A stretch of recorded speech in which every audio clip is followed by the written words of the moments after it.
Halo guys, kami dari kelompok 3. Kami akan membahas tentang blended learning. Anggota kelompok kami yaitu Kalam Iksani Akbar, Lina Ayu Octavia, Nabila Nurdiana, dan Nur Evita Pidianti. Pertama-tama kita akan membahas tentang definisi blended learning. Blended artinya campuran atau kombinasi yang baik, dan learning artinya pembelajaran. Jadi, blended learning merupakan pengembangan lebih lanjut dari metode e-learning, yaitu metode pembelajaran yang menggabungkan pembelajaran tradisional tatap muka atau face-to-face dengan sistem e-learning atau pembelajaran online. Model dari blended learning. Yang pertama ada face-to-face driver model. Pembelajaran seluruhnya masih tatap muka antara guru dan siswa. Namun, pada kasus-kasus tertentu seperti pengayaan atau remedial dapat dilakukan di luar kelas. Yang kedua ada rotation model. Antara pembelajaran secara online dan pembelajaran secara tradisional dilakukan secara bergantian sesuai dengan jadwal yang telah ditentukan. Ketiga ada flex model. Seluruh kegiatan dilakukan secara online. Namun, pembelajaran tatap muka dapat dilakukan untuk sesi tutorial dan grup bagi siswa yang membutuhkan. Keempat ada online lab model. Siswa berkumpul untuk melakukan proses pembelajaran online di laboratorium komputer. Pembelajaran tatap muka disediakan bagi siswa yang mengalami kesulitan.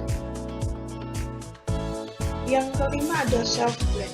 Siswa memilih pelajaran yang akan dipilih untuk mendukung pembelajaran secara tradisional. Dan yang terakhir, yang keenam, ada online driver. Seluruh pembelajaran dilakukan secara online, tatap muka hanya sebuah pilihan, tatap muka untuk program kurikulum tertentu seperti ekstrakurikuler. Menurut McGinnis, terdapat hal-hal yang perlu diperhatikan dalam menyelenggarakan blended learning. Yang pertama yaitu penyampaian bahan ajar dan pesan-pesan yang lain seperti pengumuman tentang kebijakan baru atau aturan harus dilakukan secara konsisten. Bahan ajar harus sesuai dengan materi yang akan diajarkan. Yang kedua adalah penyelenggaraan pembelajaran harus dilaksanakan dengan serius. Hal ini bertujuan agar mendorong siswa untuk cepat beradaptasi dengan sistem pendidikan jarak jauh, sehingga siswa lebih mandiri nantinya. Yang ketiga adalah bahan ajar yang diberikan harus terus mengalami perbaikan atau update, baik dari segi format maupun dari ketersediaan bahan ajar. Yang keempat adalah alokasi waktu harus ideal antara waktu pembelajaran online dengan pembelajaran secara tatap muka atau tutorial. Misalnya bisa dimulai dengan 75% waktu digunakan untuk online, sedangkan 25% waktu digunakan untuk tatap muka. Yang kelima adalah alokasi waktu tutorial 25% bisa digunakan untuk remedial kelas. Hal ini digunakan untuk memahami kesulitan-kesulitan siswa dalam memahami isi bahan ajar. Yang keenam yaitu diperlukan kepemimpinan. Hal ini bertujuan agar meningkatkan kualitas pembelajaran blended learning. Selanjutnya kita akan membahas persiapan blended learning menurut Thorne. Yang pertama yaitu kita perlu mengidentifikasi kebutuhan pembelajaran, baik dari segi materi, penyampaian, hingga evaluasinya. Blended learning ini juga membutuhkan pendekatan yang menarik agar siswa tidak bosan nantinya. Yang kedua yaitu kita perlu membuat peta waktu target pembelajaran.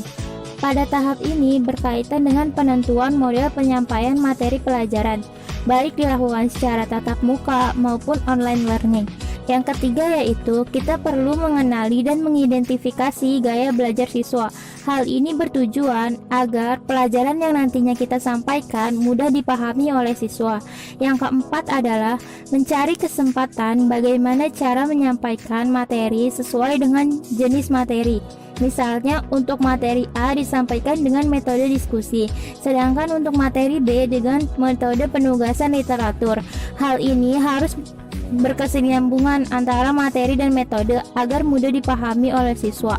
Yang kelima yaitu bekerja sama dengan penyedia layanan belajar. Hal ini bertujuan untuk mengidentifikasi kekurangan dan kelebihan dari model pembelajaran yang telah dilaksanakan agar dapat menemukan solusi yang tepat jika terjadi kendala atau masalah nantinya. Yang keenam yaitu menyajikan pembelajaran dengan semenarik mungkin. Hal ini bertujuan agar meningkatkan minat belajar siswa, seperti mendesain materi dengan menggunakan PowerPoint interaktif atau video demonstrasi.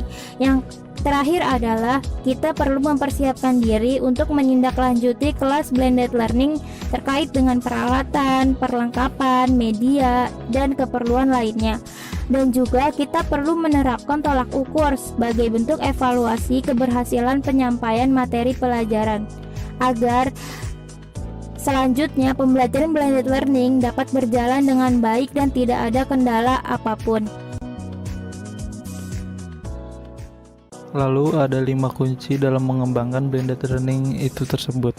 Yang pertama itu ada komponen live event atau pembelajaran langsung, self-paced learning atau mengombinasikan pembelajaran konvensional dengan pembelajaran mandiri, collaboration, mengkolaborasi guru dan siswa, assessment yaitu mengukur keberhasilan siswa, lalu ada performance support, material, sarana dan prasarana pendukung. Lalu, saya akan menjelaskan aplikasi blended learning dalam dunia pendidikan di Indonesia. Ada beberapa perguruan-perguruan tinggi yang telah menggunakan sistem blended learning dalam pembelajarannya. Salah satunya Universitas Negeri Jakarta, dan berikut adalah perguruan-perguruan tinggi yang telah menggunakan blended learning. Lalu, implementasinya blended learning itu sendiri dipermudah dengan banyaknya open source penyedia learning management system, salah satunya yaitu Moodle. Dengan Moodle, pembelajaran bisa dipantau lewat aplikasi ataupun web, sehingga dapat mempermudah pembelajaran saat itu di kelas. Tujuan blended learning antara lain: 1. Memberikan kesempatan bagi berbagai karakteristik peserta didik agar bisa belajar mandiri, berkelanjutan, dan berkembang, sehingga belajar akan menjadi lebih efektif, lebih efisien, dan lebih menarik. 2. Menyediakan peluang yang praktis realistis bagi guru dan peserta didik untuk pembelajaran secara mandiri, bermanfaat, dan terus berkembang. 3. Peningkatan penjadwalan fleksibilitas bagi pembelajar dengan menghubungkan aspek terbaik dari tatap muka dan instruksi online. Kelas tatap muka dapat digunakan untuk melibatkan para peserta didik dalam pengalaman interaktif, sedangkan kelas online memberikan pembelajaran. Porsi online di sini memberikan para peserta didik dengan konten multimedia yang kaya akan pengetahuan pada setiap saat dan di mana saja selama pembelajaran memiliki akses internet.